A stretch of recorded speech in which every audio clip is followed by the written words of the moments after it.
Bonsoir à tous et à toutes. NC Première ce soir ouvre le débat sans détour sur l'insécurité routière en Nouvelle-Calédonie. Vous le savez, les chiffres sont alarmants ici. En Calédonie, on meurt 5 à 6 fois plus sur les routes qu'en métropole. En cause, comportement, alcool, vitesse, cannabis, état des routes et des véhicules. Alors, comment sortir de cette spirale infernale de la mortalité routière? Un plan quinquennal a été mis en place en action depuis 2014. Que prévoit-il? Que faut-il améliorer et prioriser? En tous les cas, les chiffres ne sont pas bons, on le sait, et la question se pose, ne faut-il pas désormais décréter une stratégie d'urgence pour des résultats quasi immédiats? Voilà les interrogations que nous allons partager ensemble avec nos 5 invités ce soir. Olivier Goyard, bonsoir. Bonsoir, vous êtes le président de l'association Prévention routière Nouvelle-Calédonie. Avec nous aussi Gilbert Théin, bonsoir. Bonsoir. Vous êtes ancien président du Sénat coutumier et sénateur de l'aire Haute-Mahawap. Bon, merci d'être avec nous ce soir. Avec nous aussi Céline Sournia, bonsoir. Bonsoir. Vous êtes coiffeuse à Boulou-Paris et vous êtes surtout témoin de la délinquance routière en Nouvelle-Calédonie que vous affrontez chaque matin. Avec nous aussi Cynthia Lijard, bonsoir. Bonsoir. Membre du gouvernement chargé de la sécurité routière au gouvernement. Et à côté de vous, le général Christophe Marietti, bonsoir. Bonsoir. Vous êtes le commandant de la gendarmerie en Nouvelle-Calédonie. Merci d'être avec nous ce soir. Comme à l'accoutumée, vous connaissez le principe de l'émission, on va ouvrir le débat, mais avant, un regard sur les chiffres de la délinquance routière en Calédonie. Ce sont des derniers chiffres concernant ce fléau. Ils sont commentés par Natacha Cognard et infographiés par Cédric Desbois. On se retrouve tout de suite après. Regardez.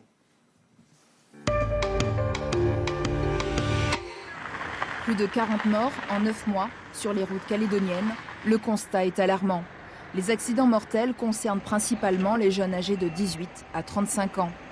73% des tués sont des conducteurs ou des passagers d'automobiles. 15% sont des piétons, 12% des usagers de 2 roues. Dans 76% des cas, les accidents mortels sont liés à une consommation d'alcool, 72% à un non-port de la ceinture et 70% à une vitesse excessive ou inadaptée. Sur les 6 premiers mois de 2017, une baisse du nombre d'accidents corporels et du nombre total de blessés est observée, contrairement au nombre de tués qui est en forte augmentation. Principalement en zone gendarmerie, c'est-à-dire en dehors de la capitale, sur les grands axes routiers et sur les chemins de traverse. Depuis le début de l'année, les communes les plus touchées par les accidents mortels sont Nouméa, Païta, Le Mont-d'Or, Wailou, Boulou-Paris ou encore Dambéa. Selon les données du fichier des accidents de la route, les drames se produisent principalement le week-end, le dimanche notamment, à des horaires particuliers, en début d'après-midi et de soirée, ainsi qu'au petit matin. La sécurité routière doit être la priorité des pouvoirs publics. En 2016, le coût des accidents corporels a été estimé à 30 milliards de francs CFP. Voilà, Céline Sournia, vous êtes avec nous ce soir. Vous vivez la route au quotidien. Comment la vivez-vous justement, cette route de Païta à Boulou-Paris? Vous vous rendez pour votre travail? Très très mal. Mes enfants ont peur dans la voiture. C'est de pire en pire.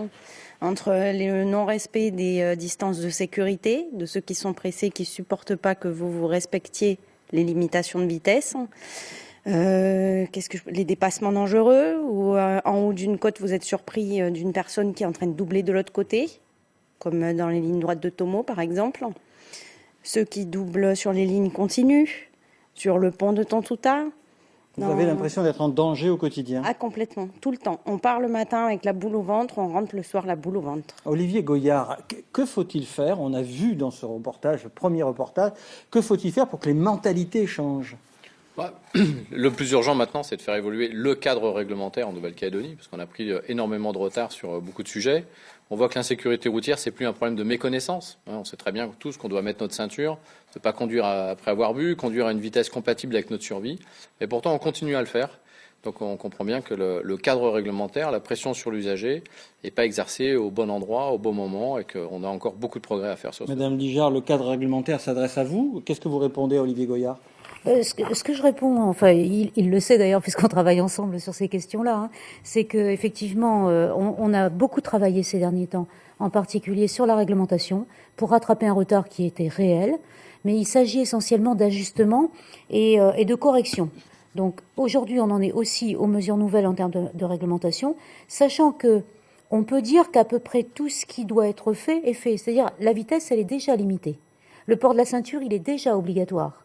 L'alcoolémie, enfin l'alcool au volant, c'est déjà réglementé. Et pourtant, est-ce que les conducteurs respectent cette réglementation? Cynthia Lijard, on a Non, 41 morts. Oui, depuis le début de l'année. parce que la réglementation qui existe n'est pas respectée. Et pourtant, c'est pas faute de travailler de concert avec les forces de l'ordre, que ce soit sur la zone police, donc la commune de Nouméa, ou sur la zone gendarmerie, sur le reste du territoire. Justement, monsieur le général Marietti, qu'est-ce qu'il faut faire pour changer les mentalités? Très bien. Déjà, il faut partager le constat. Il faut sensibiliser la population comme vous le faites aujourd'hui à travers cette émission. C'est une émission d'utilité publique et je tenais à vous remercier, vous, mais aussi l'ensemble des médias qui, au quotidien, relaient toutes ces catastrophes sur la route. C'est important. Déjà, il faut porter le message. Partager le constat, c'est faire prendre conscience aussi à l'ensemble de la population qu'on a effectivement 3 fois plus de chances de se tuer sur la route en Nouvelle-Calédonie qu'en métropole.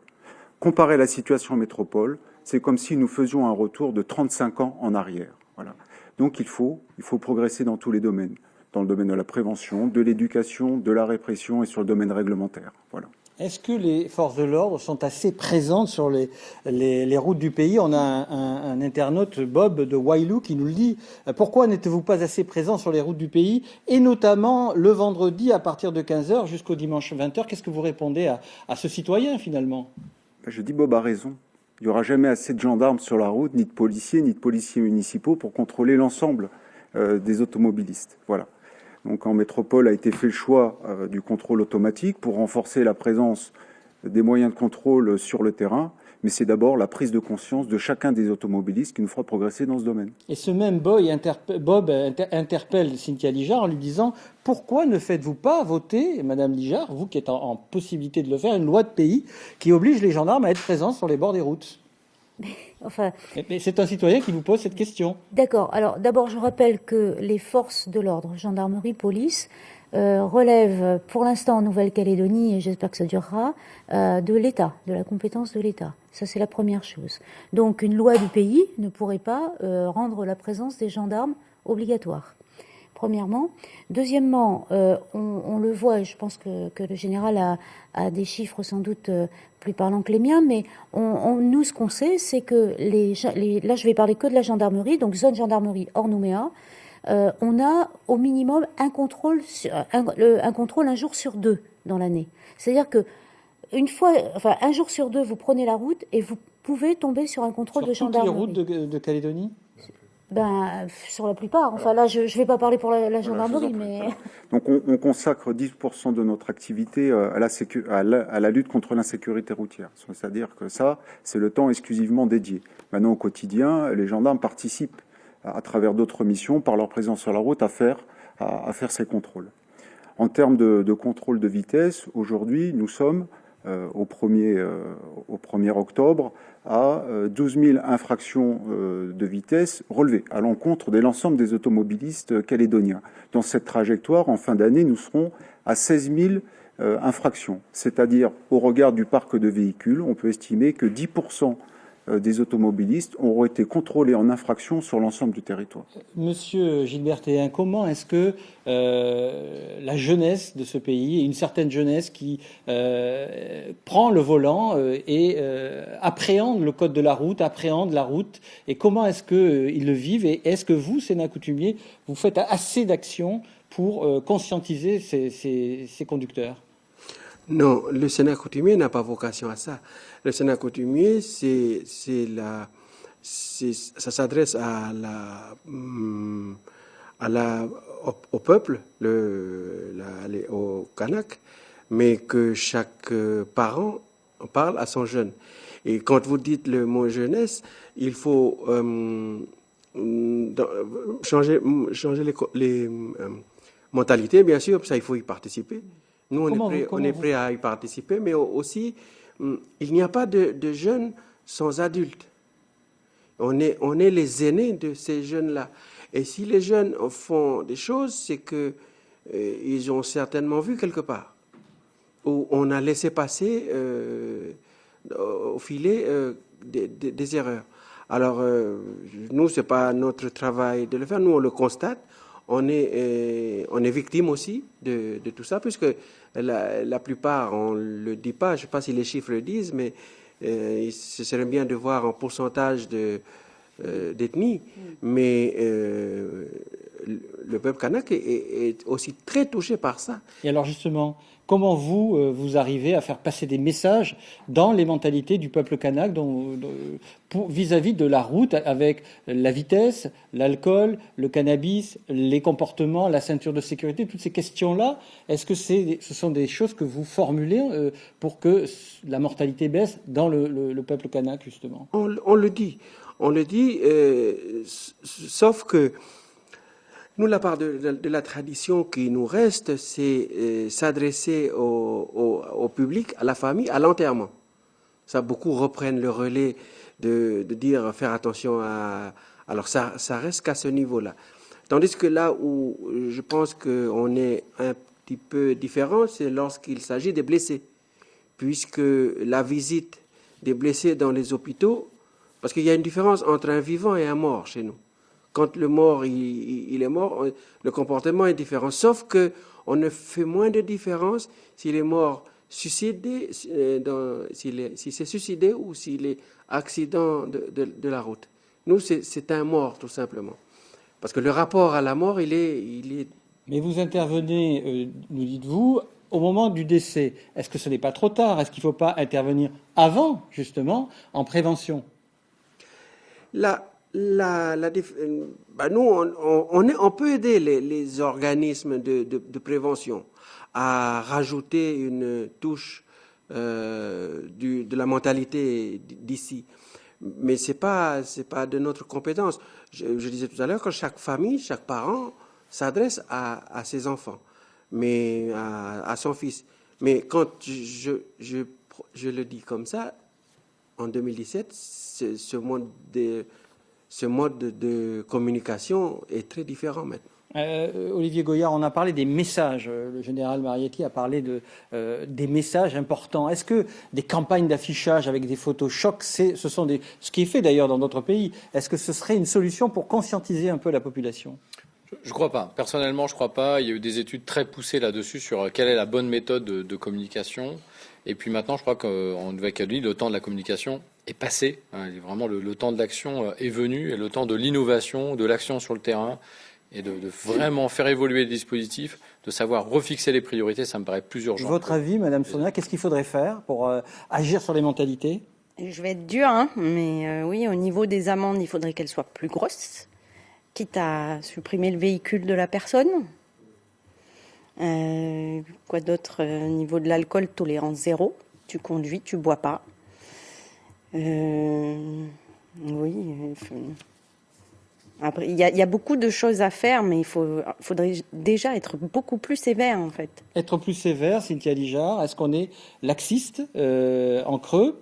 Je reprends la proposition en creux. Est-ce que vous êtes trop laxiste, puisque, semble-t-il, vous n'êtes pas assez sévère?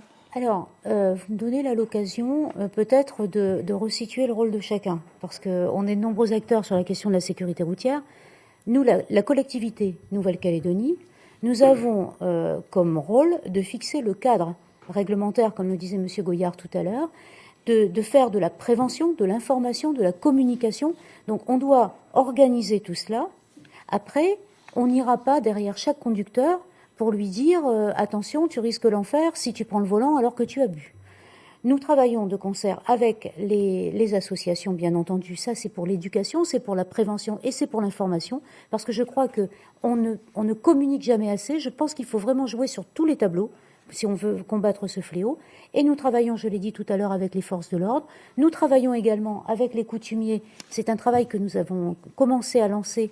Et c'est très très important. La dernière fois, lorsque nous avons, avec le maire de Koné, inauguré la fourrière intercommunale de Koné, la présence des coutumiers, ça voulait dire quelque chose. Une fourrière qui a été inaugurée, Cynthia Lijard, oui, mais qui ne fonctionne pas. Qui fonctionnera. Alors, il y a eu qui ne fonctionne pas pour des questions d'argent. Est-ce que c'est acceptable? Il y a eu des problèmes de mise en service, pas seulement pour des questions d'argent.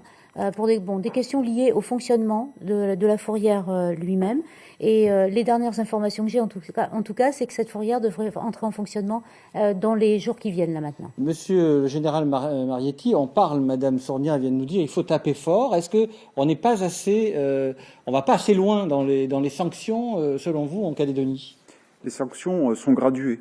Elles ont un rôle à la fois de prévention, d'alerte, de dissuasion. On va de la simple contravention jusqu'à l'emprisonnement. Donc tout le dispositif permet effectivement de faire passer le message. Mais la suspension du permis, par exemple, quand on dépasse de plus de 60 km/h la vitesse autorisée, on n'a que 6 mois de suspension de permis.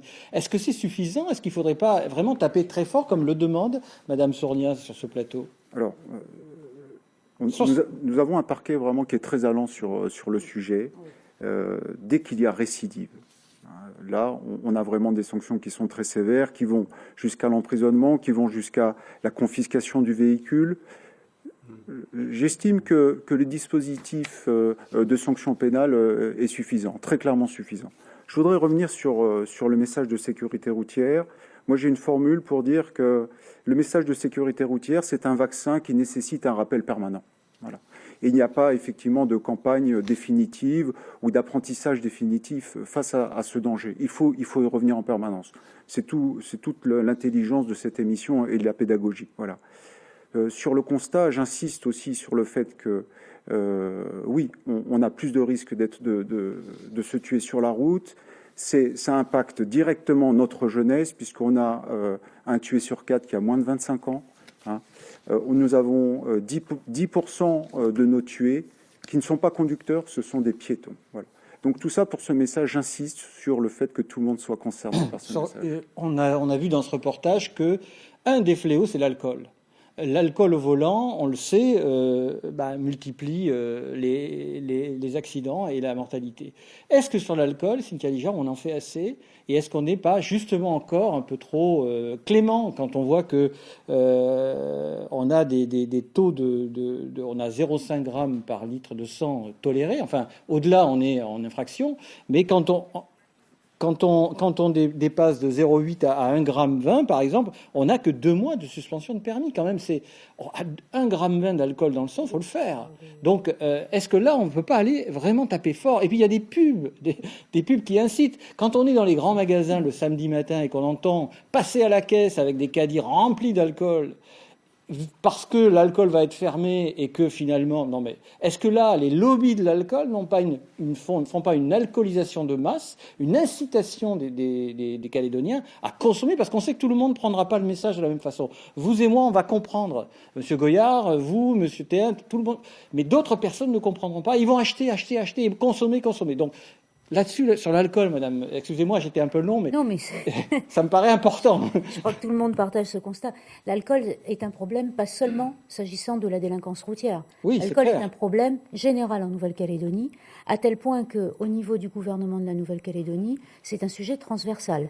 Ça fait partie, si vous aviez ce soir devant vous Valentine Orissouquet qui s'occupe de la santé, elle vous en parlerait dans le plan d'Ocamo. Et donc chacun de nous, à notre niveau, nous travaillons et nous participons tous ensemble à ce plan général de lutte contre l'alcool et contre l'abus d'alcool, parce que je crois que moi je ne crois pas aux mesures de prohibition. Je crois qu'il faut simplement apprendre à consommer. On ne va pas tout interdire, ça ne servira à rien, ça serait illusoire. En revanche, effectivement, là encore, on revient au rôle de chacun. Je vous parlais tout à l'heure du rôle de la Nouvelle-Calédonie en tant que collectivité. Je vous parlais un peu du rôle des forces de l'ordre, du rôle des associations, mais il y a aussi le rôle des parents, comme l'a dit le sénateur Théin, mais il y a également le rôle des commerçants, des débits de boissons. Enfin, c'est vrai que, comme vous, moi je suis choquée quand j'entends « il vous reste 30 minutes pour acheter de l'alcool, il vous reste un quart d'heure, attention, le compte à rebours ». Est-ce que là, vous n'avez pas intérêt à durcir et interdire cela? Alors moi, plutôt que de durcir, d'interdire, enfin, je crois qu'on a peut-être même pas forcément besoin d'aller pour l'alcool. Il y a quelque chose dans les grands magasins. Qu'on a fait, il y a quelques mois de ça, au début de cette année, on avait remarqué qu'il y avait des publicités pour les ventes de voitures, des voitures neuves, qui faisaient appel à l'agressivité, à la puissance. Enfin bon, c'était un message de guerrier, quoi. Et non, la route, ça devrait pas être la guerre. Et donc, plutôt que de réglementer, nous avons pris contact avec les concessionnaires, les importateurs d'automobiles, et nous avons convenu ensemble qu'ils fassent leurs meilleurs efforts pour que la publicité ne soit plus une publicité guerrière. Je crois que la démarche, ce que vous évoquez là sur la publicité à propos de la fin de la vente d'alcool, va faire l'objet effectivement de la même démarche. C'est-à-dire, c'est pas compliqué, hein. Ils sont pas 150 non plus les grandes surfaces. Gilles Berthéin, l'alcool, un mot sur l'alcool et les conducteurs dans le monde kanak, justement. Comme je disais tout à l'heure, on est les premières victimes de cela. L'alcool est un fléau et il n'y a pas besoin de redire plus. Qu'est-ce que vous dites aux jeunes qui vous écoutent ce soir, ou aux moins jeunes d'ailleurs, et qui boivent trop d'alcool et qui prennent leur voiture? Non, je leur dis ce soir, s'il faut dire quelque chose, il faut boire moins d'alcool. Je suis d'accord avec Mme Lijard, on ne peut pas, non pas interdire, mais il y a des habitudes où on ne peut plus revenir là-dessus. Les gens ont pris l'habitude de boire. Ce qu'on dit maintenant, c'est de boire moins, de commencer à envisager de boire moins et de dire que boire, c'est pas bon pour la santé, mais on représente un danger pour les autres. Un mot, Olivier Goyard, sur l'alcool? Sur l'alcool, on doit aller beaucoup plus loin, et puis je crois qu'on doit reconnaître aussi nos erreurs et les mesures qui ne fonctionnent pas. En particulier sur les restrictions horaires qui ont été mises en place. On voit bien qu'aujourd'hui, on a créé un marché noir, on a créé un appel d'air. On a eu un jeune en stage de sécurité routière l'année dernière qui a eu même un accident en allant chercher de l'alcool au marché noir en état d'alcoolémie. Donc on arrive quand même dans des situations ubuesques.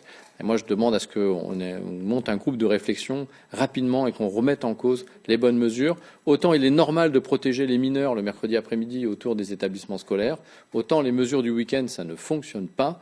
Et la clé n'est pas là. En revanche, on n'a toujours pas réglementé le transport de l'alcool dans les véhicules. On peut en transporter toujours autant qu'on veut, et ça c'est une aberration. On n'a pas encore révisé la taxation de l'alcool. Aujourd'hui, que l'alcool soit fort ou moins fort, la taxation n'est pas progressive. Mais on pourrait même dire que l'alcool fort est moins cher parfois que certaines boissons hygiéniques. Voilà, oui, proportionnellement moins cher. C'est un comble quand même. Là les importateurs, grands magasins, distributeurs, tous ceux qui ont des profits dans l'alcool devraient quand même avoir un esprit de civisme par rapport à ça, Madame Lijard. Alors, simplement sur les mesures que vient d'indiquer Monsieur Goyard, ça fait effectivement partie du travail qui est engagé par le gouvernement dans le cadre de Docamo et plus largement du groupe transversal qui travaille sur l'alcool. Alors, on va parler de la... Ça fait partie vraiment des choses. Après, juste, si vous permettez, juste rapidement. Une chose, oui, très rapidement. Juste une chose, je voudrais quand même signaler que les fabricants, notamment d'alcool localement, sont en train de faire un effort là aussi de comportement. Je pense que vous avez vu comme moi la campagne d'affichage d'un fabricant local. Très ponctuelle, Madame Lijard. Alors, comme par hasard, alors que nous faisons cette émission, on voit des choses qui arrivent, et puis tout le reste de l'année. Moi, ce que je crois, c'est qu'il faut enregistrer tous les messages qui passent. Je crois que plus on en parlera et plus on encouragera à porter des messages positifs, tous les jours, mieux ce sera. Donc, plutôt que de leur taper dessus, je préfère dire bravo et continuer. Continuer, voilà. Mais tous les jours, toute l'année, 365 jours par an. Mais c'est déjà un début. D'accord.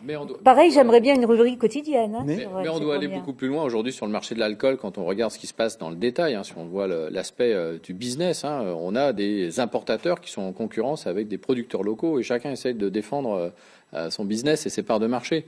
On voit bien que l'autorité, que le gouvernement doit à un moment cadrer, organiser un marché. L'alcool n'est pas un produit alimentaire banal. Pour ne pas rester trop longtemps sur cette question, le cadre légal, en 2016, on a eu le congrès sur l'alcool. Les élus ne se sont pas mis d'accord, Madame Lijard. C'est quand même regrettable. Et aujourd'hui, on est dans une synthèse de texte qui doit sortir. Alors, attendez, je ne crois pas. Je vais redire les choses peut-être un peu différemment. Je ne crois pas qu'il soit utile en matière de sécurité routière ou en matière de lutte contre la délinquance en général de se taper les uns sur les autres et de se renvoyer la balle. Au Congrès aussi. Donc je crois que nous avons chacun un rôle à tenir. Le rôle de la collectivité que ce soit Nouvelle-Calédonie, province ou commune, chacune à son niveau, c'est de créer le cadre et de faire respecter, enfin, d'accompagner le respect de cette réglementation, d'accord ? Ensuite, le rôle des forces de l'ordre, on en a parlé, mais après, il y a le rôle de l'individu, la personne. Moi, je ne suis pas en faveur d'une société où on interdirait tout au motif que les gens ne sont pas responsables. Un mot sur l'alcool, Général Marietti, oui. Avant de passer au prochain reportage. La loi est très claire, c'est-à-dire que quand un jeune a bu 5 verres d'alcool, il est à 0,8, il encourt 2 ans de prison, et en cas de récidive, on peut même lui confisquer son véhicule. Le message vers les jeunes est le suivant. Il n'est pas interdit de boire, il est interdit de conduire lorsqu'on a bu. Donc organisez vos soirées, organisez vos fêtes pour qu'il y ait un conducteur qui n'ait pas bu. Tournez-vous vers vos compagnes, vers vos épouses, elles sont plus raisonnables, elles boivent moins. Voilà le message qu'il faut faire passer. Et qui a le mérite d'être clair. Merci. On va parler de répression. On va ouvrir le débat, notre deuxième partie de débat sur les contrôles et la répression. Et regardons d'ailleurs ce reportage sur l'affaire Mathilde Molina. Natacha Cognard, Nicolas Fasquelle et René Mollet ont assisté au procès et ils reviennent sur les actions des forces de l'ordre, justement, sur le terrain. On parle ensuite de l'arsenal réglementaire et de la répression. Regardez. En 2016, une jeune femme de 23 ans représente les victimes de la délinquance routière. Il s'agit de Mathilde Molina, fauchée par un chauffard au petit matin sur Lansvata. Une affaire très médiatisée. À l'époque, le conducteur et son passager sont introuvables. Des appels à témoins sont lancés par la famille. En soutien, quelques 300 Calédoniens descendent dans la rue. Le 12 septembre dernier, les 2 prévenus âgés de 19 ans sont jugés en correctionnel. Le conducteur Alan Nicole est condamné à 6 ans d'emprisonnement avec mandat de dépôt. Son passager Thomas Louvier à 8 mois de prison. Leur avocat fait appel de la décision. Cette affaire met une fois de plus en évidence l'inconscience de certains au volant de leur véhicule. En 10 ans, plus de 500 personnes ont perdu la vie sur les routes calédoniennes.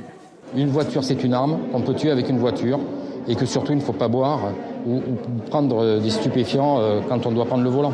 Ou avoir des comportements à risque en voulant faire le malin, faire de la vitesse. Lors d'un contrôle routier de la brigade motorisée de Nouméa, l'ampleur des délits nous interpelle. En moins de 2 heures, 15 excès de vitesse sont constatés et 3 retraits de permis sont effectués pour un dépassement de 40 km/h au-dessus de la limite autorisée. Les gens, je pense, ne voient pas l'accident au bout de leur capot. Ils voient, par contre, ils ont conscience de leur compteur, ils voient très bien qu'ils sont en excès de vitesse, mais ils ne visualisent pas les risques qu'ils prennent et qu'ils font prendre aux autres. Parce qu'ils s'estiment, je pense, la plupart bons conducteurs, donc pouvoir pallier à n'importe quelle situation, sauf qu'on ne peut pas pallier à toutes les situations. Ce conducteur a dépassé de 10 km/h la vitesse autorisée.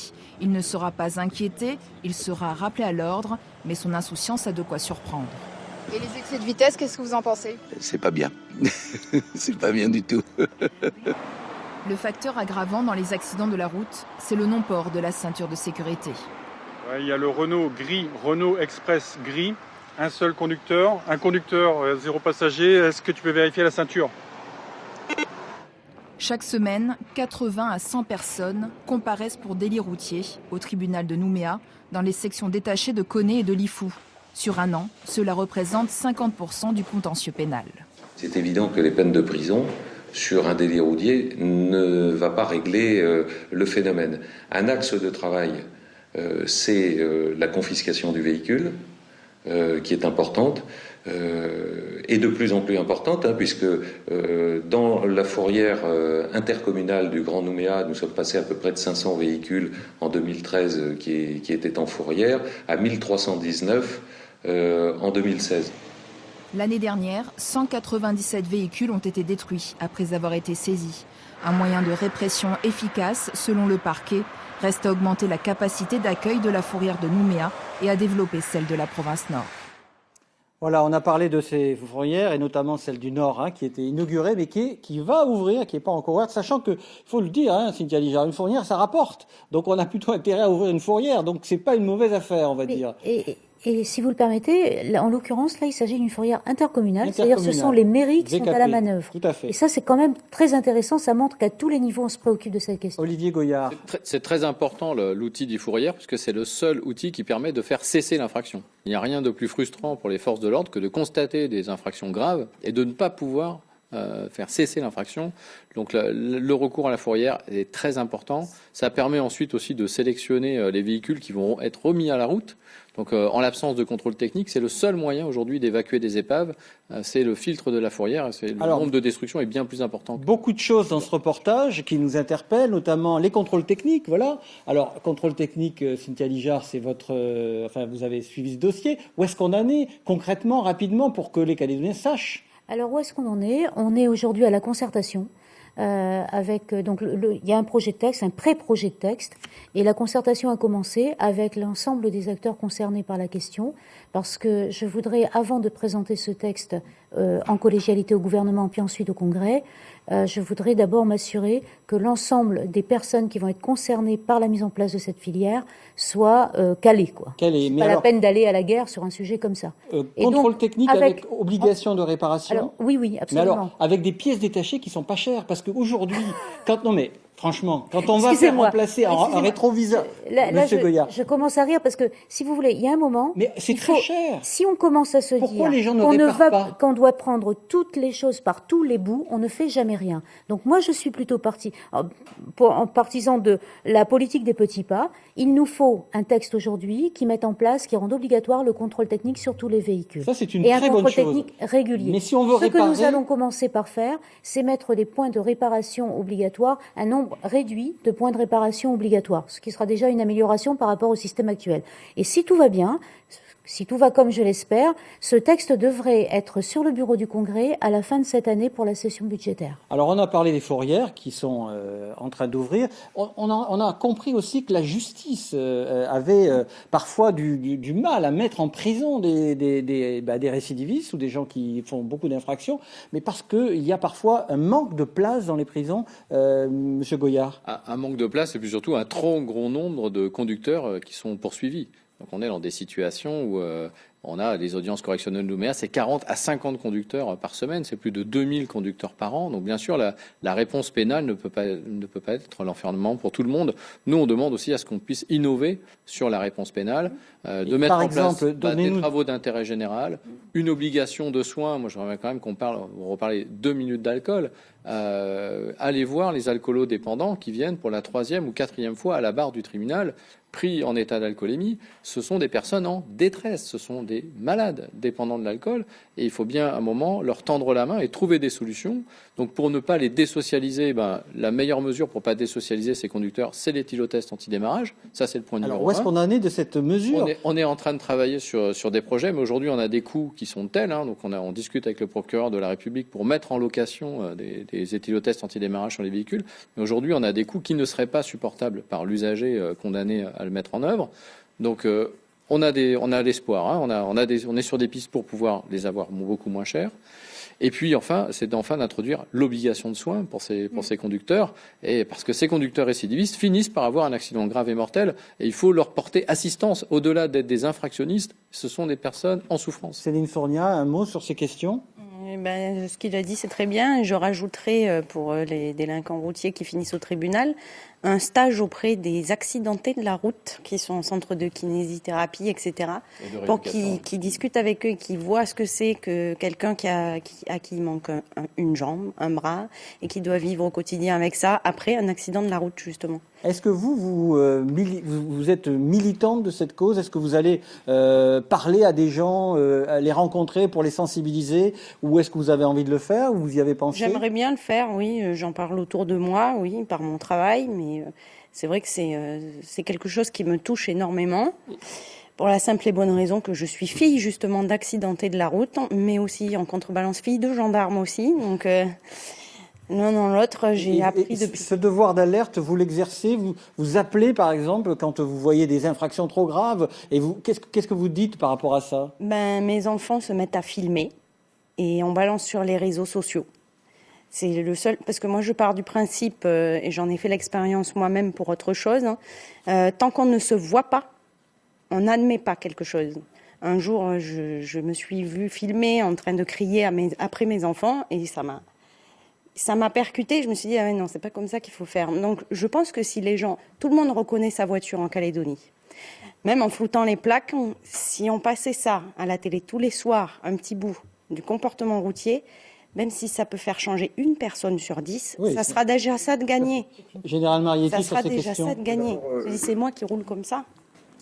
Une réaction effectivement sur le reportage. Il peut paraître surprenant qu'on continue à contrôler les vitesses alors qu'ici on parle que c'est le premier problème est l'alcool. Il faut bien comprendre qu'en métropole, la mise en place des radars automatiques en 2003 a provoqué un ralentissement global de la vitesse. Et on a un lien mathématique direct qui fait que lorsque la vitesse baisse de 1%, le nombre des tués sur la route baisse de 4%.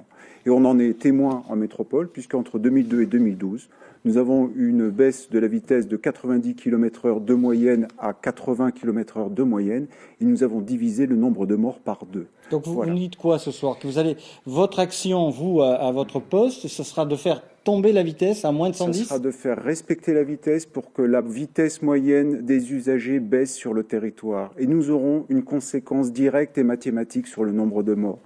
Voilà. Donc, comment, Gilbert Théin, comment le monde kanak, l'individu kanak, perçoit-il le code de la route? Les règles qui vont avec le code de la route, puisque c'est un code, il y a effectivement des règles et un règlement. Oui, c'est le code de la route. La route, c'est la vie. Et la route fait partie de nous lorsqu'on se réveille le matin et qu'on va au travail, mais lorsqu'on commence à se lever pour apprendre à marcher, à se tenir droit sur ses deux pieds jusqu'à la fin. Le code de la route permet justement de nous aider à respecter cela. Je prendrai juste un tout petit exemple, si vous permettez. Si la limite de vitesse, moi je suis d'accord avec le général quand il dit qu'il faut baisser la vitesse moyenne, parce que si les résultats étaient favorables ailleurs, ici ça peut se pratiquer. Deuxième chose, c'est que le véhicule, dans le milieu kanak, la voiture, elle est individuelle, parce que c'est l'objet de la voiture, c'est ta vie privée. Mais lorsqu'on met ça avec notre vie en communauté, il y a une adéquation. Et c'est pour cela que moi, ça me frappe beaucoup, ça me gêne presque lorsque l'on voit un jeune en état d'ivresse conduire et faire ce qu'on appelle les ronds, là. Oui. Et on se met à l'applaudir. Les rodéos. On se met à l'applaudir parce que du coup... Hein? Le drift, c'est organisé. C'est pas une fois qu'il abuse. Oui, voilà, oui. Non, là, ce sont les rodéos sauvages. Hein, c'est ça. Oui, voilà. Les voitures. Quand un jeune il conduit en état d'ivresse et qu'il fait un peu le malin, il est applaudi et il n'est pas sanctionné. C'est ça qui m'étonne un peu. Je parle pour nous, hein, parce que on n'a pas... Parce que le décalage, il est là. Tandis qu'il s'agit de la route, il n'y a pas de raison.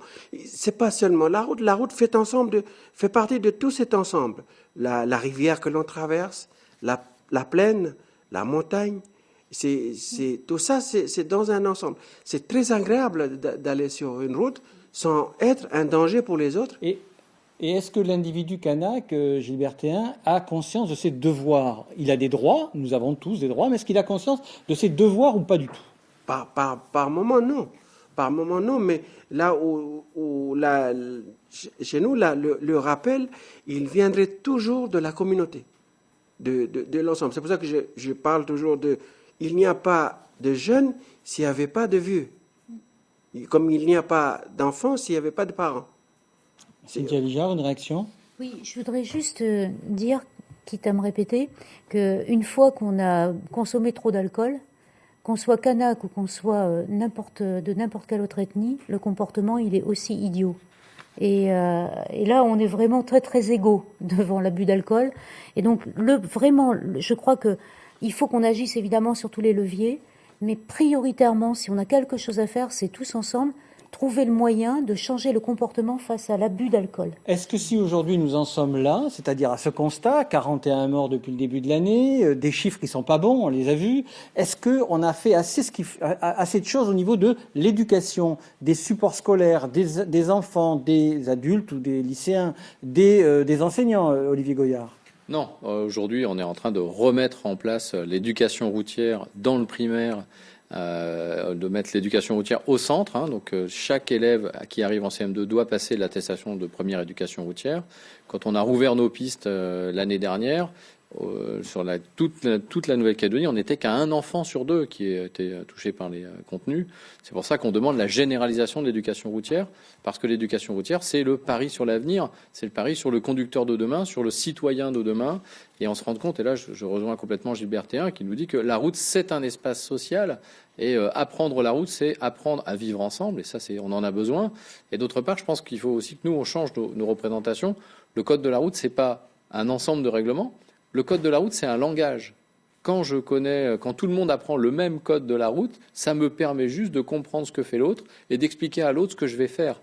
Et il faut remettre ça dans cet axe-là et pas dire simplement ça me réglemente, ça m'empêche, ça m'interdit. Non, le code de la route, c'est ce qui me permet de me déplacer avec les autres. C'est pas seulement une question d'interdiction. Vous parlez de transversalité tout à l'heure, Madame Lija. Est-ce que, avec les autres membres du gouvernement, vous travaillez sur ces questions d'éducation à la route ? Oui. Et d'ailleurs, donc dans les programmes aujourd'hui, dans les programmes scolaires, il y a non seulement l'attestation de sécurité routière en fin de primaire, mais il y a aussi ça au collège. Et un des sujets du plan quinquennal, c'est aussi de travailler sur la mise en place de l'équivalent en lycée. Donc ça, c'est une première chose. Nous avons également lancé, en ce moment d'ailleurs, on va remettre le prix le mois prochain, le concours La Route et moi, auprès de toutes les écoles du territoire. Et alors là, je dois le dire, c'est la 3e année consécutive que nous faisons ça. Et c'est une réelle déception, puisque sur l'ensemble des écoles du territoire, seulement 7 ont répondu à ce concours. Ça montre manque de mobilisation. Voilà, malheureusement. Donc j'en profite pour le dire ce soir. Je regrette vraiment beaucoup ce manque de mobilisation. Je crois que ça mérite effectivement que l'école se penche sur cette question. Ça fait partie de l'éducation du jeune. Ouais. D'un mot, quels sont les textes qui sont prêts à être votés au Congrès ou à être présentés au Congrès oui, vous avez votre liste, mais lesquels sont les plus, on va dire, les plus proches de la concrétisation? Parce que c'est important aussi pour que les Calédoniens comprennent. Alors, les textes qui sont prêts, malheureusement, non pas à être envoyés au Congrès, mais pour l'instant qui attendent de passer en collégialité au gouvernement. Vous savez qu'on est un petit peu en panne en ce moment. Donc, dès que le gouvernement est à nouveau un gouvernement de plein exercice, nous avons un certain nombre de textes, 5 textes, qui doivent passer immédiatement. Donc là, ce sont pour l'essentiel, ce sont effectivement des mesures qui sont prévues dans le plan quinquennal. Alors, je préfère le regarder, parce que on a par exemple une refonte en partie du permis A2. Le permis A2, c'est le permis 2 roues pour les plus jeunes. On a des modifications du code de la route pour rendre obligatoire le port de la ceinture de sécurité sur les véhicules de plus de 3,5 tonnes. Une série de textes comme ça qui sont complètement prêts, qui ont passé. L'uniformisation des plaques. Alors celui-là, il est en préparation. Donc on a plusieurs salves. On a donc des textes qui ont passé tous les filtres des comités consacrés à la sécurité routière, qui attendent maintenant de passer au gouvernement puis d'être transmis au Congrès. On a 2 textes qui sont en attente du passage devant la commission de la réglementation et de la circulation routière, qui sont justement la réglementation et la normalisation des plaques d'immatriculation, ce qui permettra dans un avenir moyen terme de mettre en place des radars automatiques, par exemple. D'accord. Et puis, on a aussi en attente de passer devant la même commission la réforme du permis pour l'emploi, pour le rendre un peu plus efficient. On a compris. Olivier Goya, est-ce que ça va assez vite selon vous ou pas ? Non, ça va pas assez vite. Donc ce sont des bonnes mesures, on les appelle de nos voeux. Elles sont dans le plan quinquennal de sécurité routière, donc elles sont très attendues, c'est pas une surprise. Voilà, nous, ce qu'on demande aussi, c'est de continuer à avancer et de continuer à préparer les prochains textes. Taux d'alcoolémie 0 pour les jeunes conducteurs, ça c'est vraiment une mesure qu'il faut mettre en place. C'est un vœu qui est parti à l'État depuis le 18 août.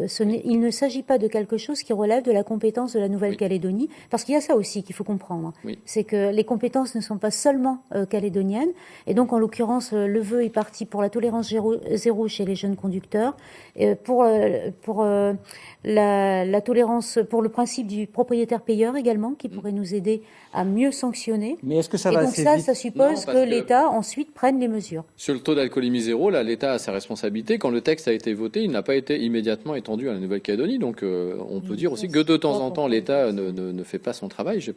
J'assume cette position. Sur un sujet aussi important, avec autant de jeunes qui meurent en Nouvelle-Calédonie, quand on met cette mesure phare en place et qu'on oublie un territoire comme la Nouvelle-Calédonie, c'est une erreur grave. La normalisation des plaques, oui, c'est urgent.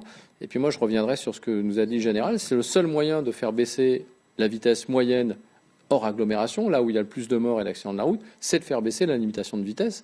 Et il va falloir à un moment qu'on ait le courage de progressivement abaisser notre limitation de vitesse sur la RT1, parce que le 110 km/h, c'est une erreur.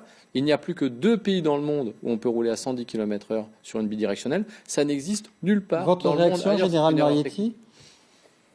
Il faut déjà faire respecter la vitesse, les limitations de vitesse qui existent pédagogiquement. Donc ça, c'est déjà la première démarche. Voilà. Et ensuite, effectivement, aller plus loin pour faire ralentir ce flux. Je constate d'ailleurs que de plus en plus, il y a des zones limitées à 30 km/h, à 50 km/h. Donc ça, déjà, on est en bonne voie. Ça, c'était le constat que je voulais partager. Au-delà de ces limitations de vitesse, j'aimerais bien qu'on revienne un moment aussi sur l'alcool, sur la responsabilité des familles qui laissent un conjoint, un ami prendre le volant alors qu'ils sont sous l'effet de l'alcool. Ou au sein du clan. Ils ont une responsabilité. Oui, et au sein du clan, de laisser partir un jeune encore sous l'effet de l'alcool au volant avec des camarades à bord, c'est criminel, c'est suicidaire. Voilà. Donc je voulais vraiment faire passer ce message. Alors juste, c'est le drame de toute une jeunesse. Simplement un mot, on a vu le reportage sur l'accident de Mathilde, mais c'est un jeune que je qualifierais de désœuvré, en état d'alcoolémie, qui tue une autre jeune sur un passage piéton en pleine agglomération. C'est le drame de la jeunesse, de jeunes qui tuent d'autres jeunes. Et c'est de cette spirale infernale-là dont il faut sortir. Alors justement, je vous propose d'aller voir un petit peu chez nos voisins, en Australie, pas très loin, comprendre comment la mortalité routière est en baisse sur un an, d'août 2016 à août 2017. Ce sont des statistiques du gouvernement. Regardez, voilà les chiffres qui s'affichent. Pour les véhicules, on a moins 43 morts, 801 tués en 2017 contre 844 en 2016. Pour les piétons, moins 3 tués, 166 morts en 2016 contre 163 en 2017. Et pour les deux roues, 2 morts en moins, 261 en 2016 contre 259 en 2017. Au total, cela fait moins 52 morts, de moins sur un an. C'est encore, on va le dire, trop élevé, bien évidemment, mais on peut dire que la mortalité est en baisse. Alors, quelles sont les mesures qui ont été mises en place en Australie? Eh bien, on va écouter le consul d'Australie, Paul Wilson. Il est interrogé par Sylvie Mehoun, qui est allée lui rendre visite pour lui demander quelles sont les mesures qu'ils ont mises en place. Et on en parle après. Écoutez. En Australie, on a vu une forte baisse de bilan depuis 4 décennies, effectivement. Et donc, l'introduction de beaucoup de mesures comme le ceinture de sécurité obligatoire, limite de vitesse, l'amélioration de notre système routier, la présence de police, particulièrement contre l'usage d'alcool et de drogue et de fatigue aussi, la plus grande présence de police dans la lutte contre cet mauvais comportement. Justement, pour arriver à changer les comportements des usagers de la route, est-ce que vous privilégiez la répression plutôt que la prévention ou les deux? L'Australie, c'est particulièrement les États et territoires, à mon avis, privilègent les deux. Évidemment, il est important d'avoir un bon système de prévention, c'est-à-dire un système de bonne immatriculation, de bonne formation de conducteurs, de bonnes infrastructures, mais aussi les efforts par la police et d'autres autorités pour supprimer le mauvais comportement. L'exemple en Australie est un bon exemple de façon de diminuer ce bilan. Mais évidemment, il y a beaucoup plus à faire. Il y a beaucoup plus à faire. Une réaction, Général Marietti, à ce que vous avez entendu? Oui, alors on est dans la société anglo-saxonne. On a un rapport vis-à-vis des forces de l'ordre et vis-à-vis de la loi qui est totalement différent de notre civilisation. Un policier australien ou un policier britannique ou américain circule seul à bord de son véhicule, ce contrôle, il est totalement respecté. Nous, ici ou en France, lorsque nous patrouillons, nous sommes 2 et 3. Ça pose bien déjà ce principe de fond du rapport à la règle. On pourrait penser que si vous êtes plus nombreux, vous êtes plus dissuasif ou... Oui, mais ça démontre surtout que pour être respecté, il faut effectivement montrer montrer la force, voilà, et que le respect vis-à-vis de la règle et vis-à-vis de la loi est beaucoup plus dans les gènes de cette civilisation anglo-saxonne. Mais votre commandement dans le Gard, où vous avez eu des fonctions importantes, prouve que vous avez un retour d'expérience à nous communiquer finalement par rapport à ces questions-là d'ensemble. Oui. Alors c'est déjà intéressant de pouvoir comparer le rapport à l'automobile qu'il peut y avoir en métropole, dans le Gard par exemple, ou en Nouvelle-Calédonie. Ici, le véhicule, c'est un investissement financier très conséquent pour une famille. Sans véhicule, pas de liberté, pas de coup de chasse, pas de trajet pour aller à l'école, pas la possibilité d'aller faire les courses. Voilà. Donc le véhicule est vraiment au centre de la vie sur l'île. Ça, c'est le premier constat. Le deuxième constat, c'est le type de véhicule. Ici, nous avons affaire essentiellement à des pick-up. Un pick-up, c'est 3 Clio en termes de puissance, en termes de poids. Voilà. Donc, il y a une dangerosité sur la route qui est totalement différent.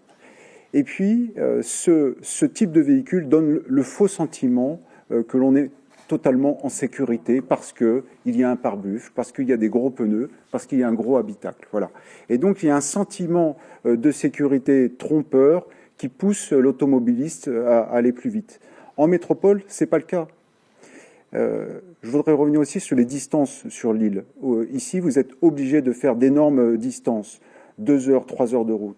En métropole, si c'est le cas, vous prenez l'autoroute, vous êtes sur une voie unidirectionnelle, vous êtes contrôlé en permanence, vous êtes régulé, ce qui n'est pas le cas. Voilà. Donc on a un rapport à l'automobile et également vis-à-vis de la route qui est totalement différent. Monsieur Goyard, votre réaction par rapport à l'exemple australien?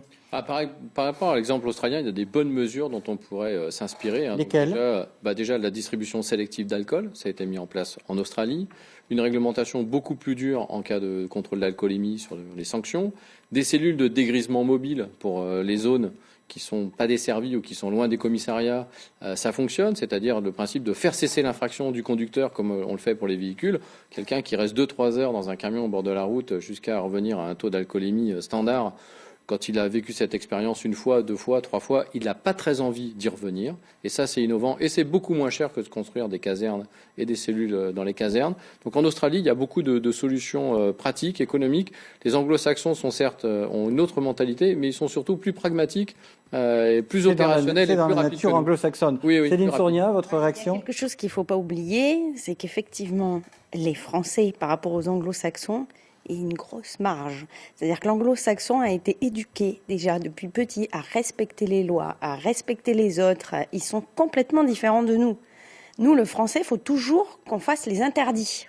Plus il y a des interdits, plus on essaye de passer outre. Vous disiez, Gilbert Théin, qu'on fait le malin quand on est parfois sur la route et qu'on prend sa voiture. Et est-ce qu'il ne faut pas changer ça? C'est le rapport à l'interdit.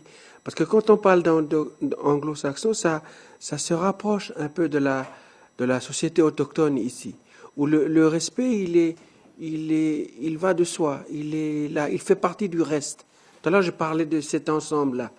Mais depuis qu'on est allé à l'école, depuis qu'on a appris d'autres gestes, d'autres codes, c'est l'individu qui va devant, et cet esprit de collectivité, parce que le respect, pourquoi je respecte? Parce que je respecte parce que c'est l'apprentissage que je ne suis pas seul. Mais quand je développe mon ego à partir de l'individu, le respect, il est facultatif. Et je reviens sur la route, parce que l'alcool, parce qu'on peut parler des gens qui ont fait un accident parce qu'ils ont bu, mais on peut peut-être dire aussi des gens qui ont fait un accident sans avoir bu, mais tout simplement par un geste mal sur une route et il s'est tué, ou ça arrive aussi. Oui. Un chiffre en 1972 en métropole, 18 000 morts sur les routes. En 2014, 3 400. On est vraiment tombé très très bas, et c'est encore trop, mais on est tombé très bas.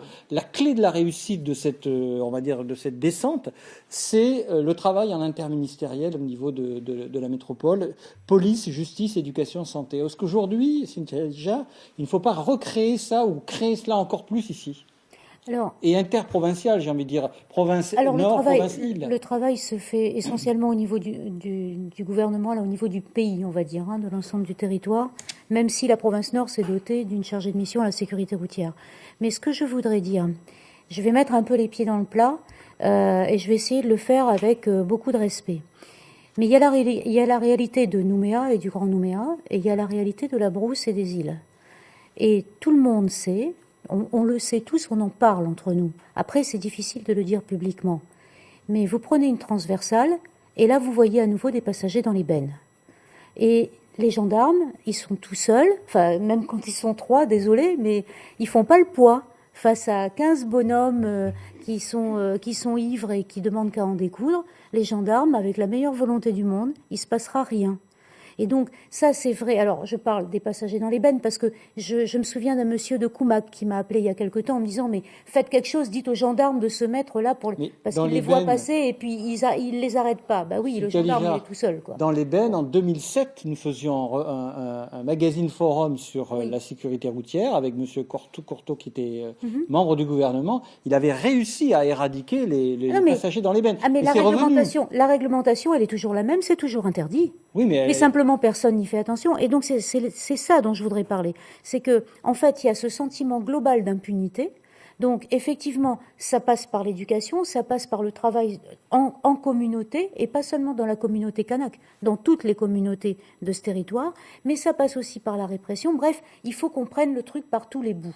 Et donc, c'est ce qu'on est en train de faire, c'est ce qu'on a commencé à faire, c'est ce qui a commencé déjà avec le plan quinquennal, c'était un travail vraiment multipartenarial, c'est ce qui se poursuit, et vraiment sur la question de la sécurité routière, on peut dire aujourd'hui que c'est devenu un sujet d'importance pour la Nouvelle-Calédonie. Je pense que un internaute, on ne peut pas reprocher aujourd'hui de ne pas faire le nécessaire. Un internaute, Édouard, pour ne pas nous nommer, nous dit « Faut-il arrêter la complaisance politique et clientéliste en ne prenant pas de décision pour ne pas fâcher tel ou tel électorat » Qu'est-ce que vous répondez à cela? C'est-à-dire que je ne comprends pas très bien la question. C'est-à-dire que voilà, on ne prend pas des mesures pour pas déranger des lobbies. Encore cette fameuse question des lobbies d'alcool, etc. là. Et d'autres lobbies peut-être. Je suis désolée, mais alors là, si Édouard voulait bien reformuler sa question de façon plus claire, je me ferai un plaisir de lui répondre. Bon, donc vous ne comprenez pas la question. Non, je ne vois pas ce qu'il veut dire. Et en tout cas, la volonté du gouvernement aujourd'hui, elle est de travailler, de légiférer, de faire son job. J'aimerais juste faire un rappel sur comment on a gagné contre l'insécurité routière, non pas en métropole, mais en Europe. Parce que la métropole, justement, c'est le mauvais exemple. Et c'était toujours le dernier pays européen à vouloir appliquer les mesures qui avaient été pensées, réfléchies et étudiées dans d'autres pays d'Europe. On a vraiment basculé de l'insécurité routière vers la sécurité routière en 1992.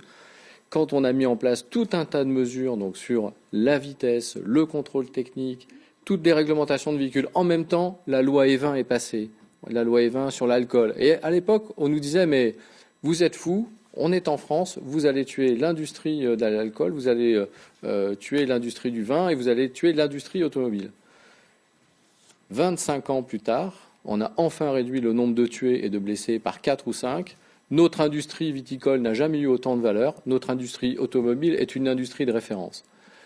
Donc, on voit bien qu'à un moment, quand les politiques mettent le bon cadre réglementaire, mettent le bon curseur et qu'ils présentent un plan global, ça marche. Mais aujourd'hui, on est encore en Nouvelle-Calédonie comme en 1970 ou en 1973 en métropole. C'est là où on en est aujourd'hui et c'est ce retard qu'il faut combler et c'est là qu'il faut aller et peut-être éviter les écueils et aller voir, prendre les bonnes solutions, non pas seulement en métropole, mais chez nos voisins. Il y a des bons exemples chez nos voisins néo-zélandais et australiens, ou dans d'autres pays. L'Europe a fait ses preuves, mais d'autres pays ont fait leurs preuves, et on peut faire mieux et plus vite, et enfin combler ce retard. C'est une profonde injustice dans cette société que de mourir sur la route, et que de laisser mourir nos jeunes sur la route. Et c'est un poids énorme sur les comptes sociaux, c'est 30 milliards par an sur les comptes sociaux, et toute cette jeunesse qui disparaît pour des bêtises. Votre avis, monsieur le général Marietti? Je ne peux que partager l'analyse. Effectivement, à partir du moment où c'est une démarche globale et qui est très bien engagée, ça, il faut quand même reconnaître les efforts de ce plan quinquennal et tout ce qui est mis en œuvre, et on vient de loin sur le territoire, on peut constater. On peut être quand même optimiste sur cette démarche. Notre histoire de l'insécurité routière a toujours rencontré des paliers. Moi, je l'ai vécu effectivement en 2002, excusez-moi de revenir sur cet exemple-là. Là, je pense qu'on arrive sur un palier. En 2004, on était à près de 90 morts sur la route en Nouvelle-Calédonie. On a baissé. Là, actuellement, on est à un palier beaucoup trop élevé et toujours inacceptable. Voilà. Donc maintenant, il va falloir passer ce palier. Vous avez mis en place, et ça c'est vraiment très bien, les traitements des amendes. Il va falloir poursuivre avec le contrôle automatique et on va y arriver. Et justement, le nombre de radars va-t-il augmenter une fois que les plaques vont être, on va dire, uniformisées? Combien de radars aurons-nous? Est-ce que des 500, 600, 1000? Enfin, je ne sais pas, j'imagine. Je ne vous dirai pas combien, mais ce que je peux vous dire, c'est que l'ambition, c'est qu'on ne trouve pas seulement des radars sur le réseau territorial, mais voir aussi avec notamment la commune de Nouméa, pour que nous puissions avoir des radars de feu, des radars de stop, parce que, je ne sais pas si vous avez remarqué, mais en ce moment, enfin depuis quelque temps, de nouvelles à Nouméa, infractions. Ah bah oui, les gens sont arrêtés au stop, au bout d'un moment ils estiment qu'ils ont assez attendu, et que vous arriviez ou pas, ils passent. Les stops sont grillés, les griller un feu rouge, c'est devenu le sport local. Et tout ça parce que, encore, on en revient au même sentiment d'impunité. Donc vous imaginez, dès qu'on a passé le péage, enfin l'ex-péage, dans quel état d'esprit on peut se trouver. Donc, effectivement, normalisation des plaques d'immatriculation et de toute façon, les radars, et ça, sans attendre que les plaques soient normalisées, on peut déjà commencer à mettre en place ces radars. Ça fait partie des projets que j'ai pour l'année prochaine. Gilbert Théin, votre réaction sur l'exemple australien qu'on a entendu tout à l'heure, on a dit c'est pas la même mentalité, mais qu'en pensez-vous justement? Encourager à partir de tous ces exemples-là, encourager les politiques, les politiques locales, de droite et les indépendantistes, à ne pas hésiter de prendre des mesures. De prendre des mesures, faut pas avoir froid dans le dos. Faut y aller franchement parce que voilà, les chiffres sont là, sont témoins d'une réalité. Premièrement, et deuxièmement, de ne pas s'inquiéter parce que les nouvelles mesures, c'est toujours comme ça. À chaque fois qu'on prend une nouvelle mesure, on va d'abord en rigoler, on va se moquer un petit peu, avant de voir que c'est une menace. Et plus loin, on va se rendre compte que c'est une évidence. Mais il faut un peu de temps. Deuxième chose, c'est que dans la réduction ici, on ne sait plus comment il faut faire dans ce pays. Parce que lorsque l'on essaie en ville de respecter les stops, les vitesses et tout, on est chahuté. On nous klaxonne, et on ne sait plus si on est dans on ne sait plus si on a raison ou tort d'attendre. Voilà. C'est tout ça là. On est un peu perdu dans tout ça. Alors, on arrive bientôt à la fin de l'émission. Je vais vous demander à chacun une conclusion. Je commence par vous, Général Marietti. Conclusion sur, on va dire, cet échange et on va dire sur les solutions qui doivent sortir maintenant et les propositions. Alors, les solutions ont été abordées ici avec l'évolution du cadre réglementaire, avec le renforcement de l'action répressive. Ça a bien été abordé. Je suis assez optimiste sur l'avenir pour la mise en œuvre de ces mesures. Et puis demain, nos conducteurs seront assistés de manière technologique. Il est là l'avenir. On voit bien en métropole, ça y est, nous avons des véhicules qui tous ces véhicules ont un GPS.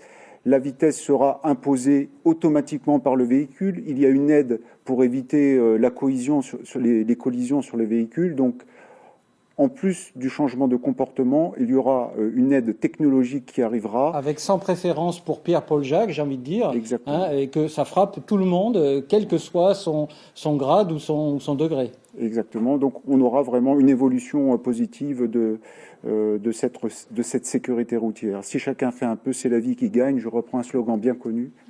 Et c'est essentiel. Votre conclusion, Madame Fournier, qu'est-ce que vous avez de ce que vous avez entendu ce soir et ce que vous aimeriez qu'il soit Il y a un point sur lequel on n'a pas parlé et que le monsieur australien a parlé, c'est les infrastructures routières.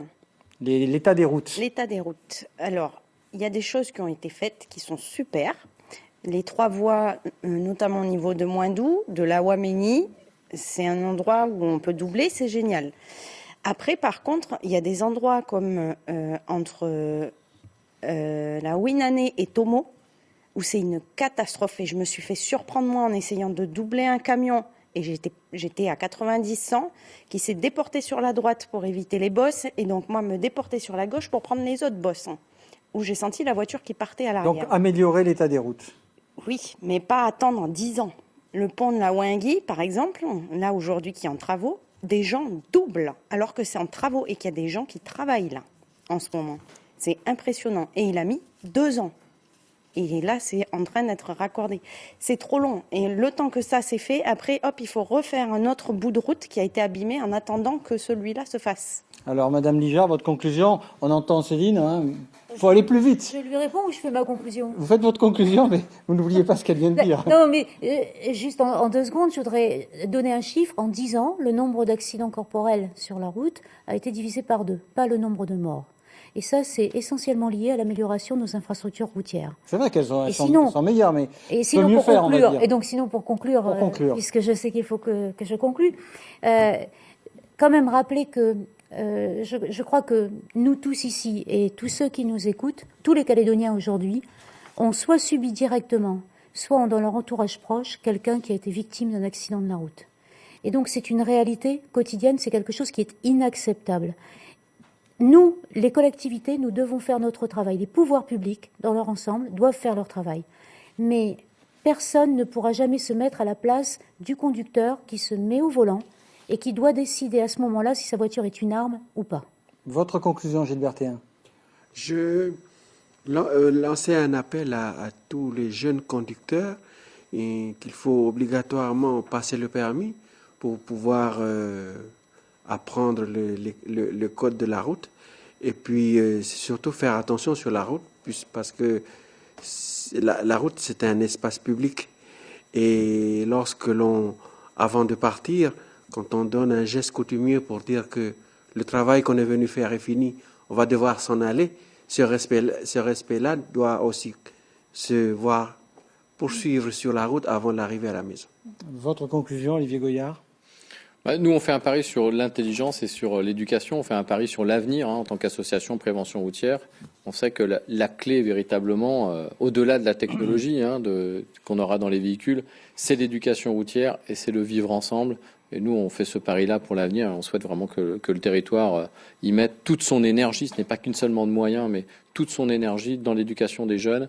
Et moi, j'aimerais dire aux élus et aux responsables qu'on vous ne reprochera jamais de sauver les vies de la jeunesse de ce pays. Merci beaucoup à vous 5 pour être venus ce soir parler de cette question, un fléau social, émission récurrente mais importante, et les messages, il fallait les passer. Un conseil de lecture avant de nous quitter. Cet ouvrage, il est signé d'une journaliste, Marie-Pierre Samitier, et d'un professeur, Amine Belyamina, Comment l'alcool détruit la jeunesse, avec un bandeau, la responsabilité des lobbies et des politiques. Eh bien, il nous apprend que certains lobbies déploient leur perversité jusqu'à rendre l'alcool encore plus attractif, et que les politiques, hélas, favorisent trop d'intérêt privé. Je vous le conseille, et je crois qu'il illustre pas mal la problématique de l'alcool, et pas seulement sur nos routes, dans la société tout entière. Voilà, je remercie toute l'équipe qui m'a permis de rendre possible cette émission ce soir. Pas si simple, diront les initiés. On se retrouve le mois prochain pour une autre émission sans détour. Restez avec nous sur NC Première. Pour les amateurs de sport, c'est la Coupe de Mélanésie de basket. Passez une très très bonne soirée.